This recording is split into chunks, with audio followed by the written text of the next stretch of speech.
শাকিব খান অভিনীত আলোচিত সিনেমা তুফান। ওপার বাংলার মিমি চক্রবর্তী সিনেমা অভিনয় করেছেন। ঈদুল আজহা উপলক্ষে মুক্তিপ্রাপ্ত সিনেমাটি দেশের 129 প্রেক্ষাগৃহে প্রদর্শিত হচ্ছে। এই সিনেমাটি পরিচালনা করেছেন রায়হান রাফি।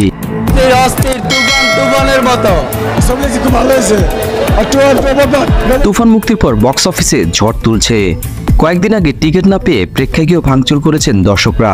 তুফান সিনেমা নিয়ে সোশ্যাল মিডিয়ায় জোর চর্চা চলছে। ওপার বাংলার দর্শকরাও সিনেমাটি দেখার আগ্রহ প্রকাশ করেছেন। কিন্তু ভারতের সিনেমাটি কবে মুক্তি পাবে? ভারতের দর্শকরা কবে দেখতে পারবে এই সিনেমা? ভারতীয় গণমাধ্যম জানিয়েছে আগামী 28 জুন ভারতে মুক্তি পেতে যাচ্ছে তুফান সিনেমা। তবে এই বিষয়ে এখনো কোনো ঘোষণা দেননি পরিচালক অথবা প্রযোজনা প্রতিষ্ঠান। শাকিব খান ছাড়াও তুফান সিনেমা অভিনয় করেছেন চঞ্চল চৌধুরী, নাবিলা, গাজী রাকায়েত, মিশা সওদাগর, ফজলুর রহমান বাবু, সালাউদ্দিন আবু সহ আরও অনেকেই। ভিডিও ভালো লাগলে অবশ্যই লাইক দিবেন। পরবর্তী ভিডিওগুলো পেতে অবশ্যই চ্যানেলটি সাবস্ক্রাইব করে রাখবেন।